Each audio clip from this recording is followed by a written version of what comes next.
Eh bien, Christian Jamin, nous allons retrouver la voix suave de Ambre. Bonjour Ambre. Bonjour Brigitte et bonjour Christian. Ah, Ambre, bonjour. Christian, ça fait longtemps qu'on ne s'est pas Mais parlé. Ambre, mais qu'est-ce qu'on fait? Pourquoi on ne se voit plus? On ne s'entend plus même. Bon, il faut venir le mardi, Christian. Voilà, ainsi c'est dit. Je vais parler de l'infidélité. Et mon sujet du jour, c'est peut-on être amoureux et infidèle à la fois? Oh là. Vous mettez la barre très haut là, Ambre. Oui. Alors, moi je dis, on a souvent tendance à voir l'infidélité comme le signe qu'il est temps de mettre fin à une relation, quand même. Et pourtant, j'entends des témoignages, je l'aime, mais je ne peux pas m'empêcher d'aller voir ailleurs. Ou être infidèle me permet de rester bien avec lui. Ça, c'était le témoignage d'une femme. Et un autre qui m'a dit son infidélité a finalement sauvé notre couple.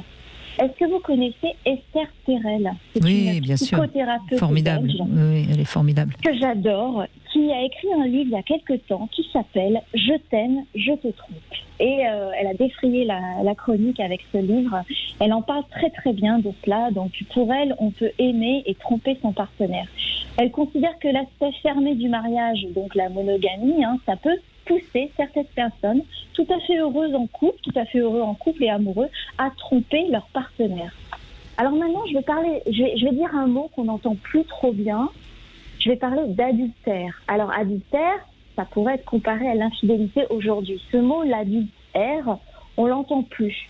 J'ai regardé un petit peu la définition dans le dictionnaire et j'ai pris peur parce qu'on a vraiment l'impression qu'on fait quelque chose de très très grave, qu'on va être mis en prison et même tué parfois. Donc l'adultère, c'est la violation du serment de fidélité conjugale. Cela dit, il y a des pays où on lapide les femmes adultères. Exactement. Rappelons-le, c'est quand même... Exactement. Heureusement plus en France, mais...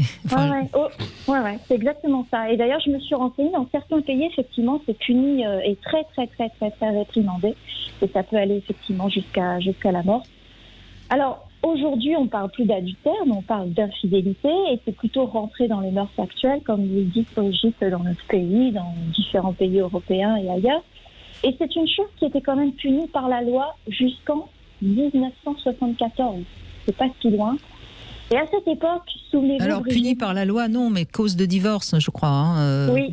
C'était pas puni par la loi jusqu'en 74. Mais en effet, si on était marié et qu'on avait été infidèle, on était fautif et on avait on était divorce par faute, quoi. Oui, mais je me suis toujours posé la question, pourquoi dans un mariage civil, dans un mariage religieux c'est différent, mais dans un mariage civil, si mes souvenirs sont exacts, on continue à se jurer fidélité. En quoi ça regarde la loi, ça? En quoi le maire a le droit de vous faire jurer quelque chose? J'ai du mal à comprendre. Moi, j'ai toujours pensé qu'on devrait remplacer le terme fidélité par loyauté. C'est vrai. Mais bon. Alors, je reviens aux années 70. À cette époque, la femme devait être respectable. Et il existait une grosse différence entre celle qu'on épouse et celle avec qui on a des relations sexuelles satisfaisantes. C'était normal d'avoir une maîtresse, en fait, avant les années 70. Et c'est le changement de statut de la femme dans la société et donc à l'intérieur du couple qui va complètement transformer l'adultère et ce qu'on nomme aujourd'hui l'infidélité. Alors, je me suis dit, on va essayer de définir l'infidélité, mais finalement, c'est très difficile de définir ce terme-là parce que chaque individu a sa propre définition. J'ai fait quelques petits sondages à droite, à gauche, et puis j'ai entendu embrasser, c'est pas tromper, mais coucher avec une autre personne, ça l'est. Et puis il y en a d'autres qui m'ont dit le simple fait d'imaginer tromper son partenaire ou fantasmer sur quelqu'un d'autre, pour moi, c'est être infidèle. Encore d'autres qui m'ont dit l'infidélité sentimentale, c'est 10 fois plus grave que l'infidélité physique. En d'autres termes, tomber amoureux de quelqu'un, c'est être infidèle. Par contre, si on couche pas avec, ça va, on n'est pas infidèle. En fait, il n'y a pas de schéma précis concernant l'infidélité, ça dépend des individus, de leurs valeurs, des promesses qu'ils se sont faites. Et puis, on peut faire une différence aussi notoire entre l'infidélité chronique, celui ou celle qui va tout le temps fonctionner comme cela, et puis une infidélité inopinée, genre ce qu'on appelle un coup d'un soir, en fait, qui peut arriver peut-être à n'importe qui, je m'avance un peu, mais bon. Et je vais vous citer Freud. J'aime bien Freud, pour certaines choses. L'être humain recherche la satisfaction de ses pulsions au niveau de la libido. Pour lui, c'est ça. Et alors, je pose la question aux auditeurs, à vous, Brigitte, à Christian. Est-ce que c'est possible, justement, d'avoir la satisfaction de ses pulsions au niveau de la libido avec la même personne toute une vie? Qu'est-ce qu'on fait des rencontres de notre vie, du travail, des gens qu'on croise dans la vie, de cette envie de séduire parfois, de flirter, envie d'une ou d'un autre. Et je crois que Christian l'a évoqué tout à l'heure en début d'émission quand il parlait oui, mais sauf que vous oubliez une partie de la théorie de Freud. Hein. Là, il parle de la pulsion, mais à la pulsion s'ajoute ce qu'il appelle le moi et le surmoi. Le ça, ok, on aurait envie de baiser tout être qui nous plaît, mais il y a quand même un peu d'éthique qui fait qu'on va essayer à chaque fois de voir si ça vaut le coup, ou si le risque, oui. etc. Hein, donc, justement, il y en a qui cèdent et puis il y en a qui ne cèdent pas à ces fameuses pulsions. Et parfois, on cède parce que chez soi, justement, on n'a pas de sexualité. Ou pas c'est la théorie de Christian, oui. Voilà, où on n'est plus regardé par l'autre. Voilà, donc après, est-ce qu'on cède ou est-ce qu'on ne cède pas? Et puis, quand on cède, on peut peut-être penser qu'une petite frontière se dessine entre le sexe et l'amour. C'est-à-dire, on va voir ailleurs pour avoir de la sexualité, mais on peut toujours être amoureux de son ou sa partenaire avec qui on est bien, avec qui on a envie de rester. Alors, j'ai envie de dire qu'il ne faut pas juger trop vite ces gens qui vont voir ailleurs, ni trop sévèrement, puisque on peut se demander aussi si cela aurait pu nous arriver. Évidemment, l'infidélité, c'est aussi très souvent le point de départ d'une crise de couple, quand l'autre l'apprend. Et c'est quoi? Des remises en question, des bilans, une réorganisation peut-être, et puis avancer ensemble si les deux le souhaitent. Et puis se demander pourquoi il a fait ça ou elle a fait ça, pourquoi je me suis laissée aller, pourquoi est-ce que nos sentiments l'un envers l'autre ont changé? Et souvent on s'aperçoit que l'amour finalement est toujours présent. Donc ça peut, et c'est ce que dit la psychothérapeute belge Esther Perez, ça peut relancer un couple. Ça peut relancer le désir, bien sûr.